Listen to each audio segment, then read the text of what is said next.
अब बात महाराष्ट्र की, जहां होने वाले एमएलसी चुनाव से पहले प्रदेश की सियासत गरमाई हुई है। सियासी माहौल गर्म है। महाराष्ट्र में दरअसल विधान परिषद की 11 सीटों के लिए होने वाले चुनाव से पहले सभी राजनीतिक दल वोटों का बंटवारा रोकने के लिए रणनीति बना रहे हैं। एक बार फिर यहां होटल पॉलिटिक्स शुरू हो चुकी है और 12 जुलाई को होने वाली वोटिंग से पहले सियासी दलों के दिल तेजी से धड़कने लगे हैं।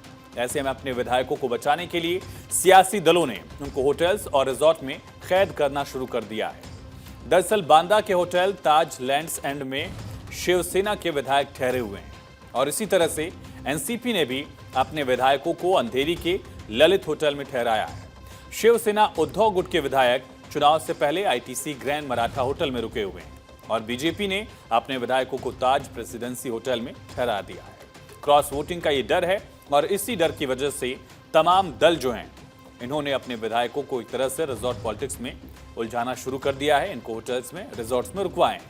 कुल मिलाकर देखा जाए तो सियासी दल अपने विधायकों को टूटने से बचाने के लिए उनको होटल्स में ले जाकर ठहरा रहे हैं और इसी बीच विधायकों के साथ बैठक कर उनसे बातचीत और एमएलसी चुनाव पर चर्चा का दौर भी लगातार जारी है। इसी सिलसिले में महाराष्ट्र के मुख्यमंत्री एकनाथ शिंदे ने भी अपने विधायकों से मुलाकात की। बांदा के होटल ताज लैंड्स एंड में शिवसेना विधायकों और मंत्रियों की बाकायदा एक अहम बैठक हुई। सामने आई जानकारी के मुताबिक इस बैठक में मुख्यमंत्री एकनाथ शिंदे ने अपने विधायकों को कुछ निर्देश भी दिए।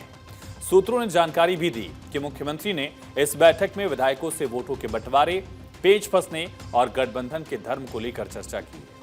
महाराष्ट्र के विधान परिषद चुनाव इसलिए भी दिलचस्प हैं क्योंकि 11 सीटों पर होने वाले चुनाव में कुल 12 उम्मीदवार मैदान में हैं।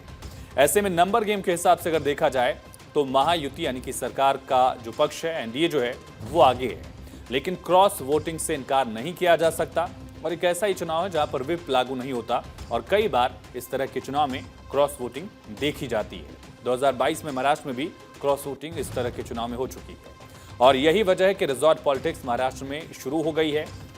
अब आपको बताते हैं कि एमएलसी चुनाव के लिए कौन कौन से उम्मीदवार मैदान में हैं। दरअसल महाराष्ट्र में सत्ता संभाल रही महायुति ने चुनाव में 9 कैंडिडेट्स उतारे हैं। इसमें बीजेपी ने सबसे ज्यादा 5 कैंडिडेट्स दिए हैं।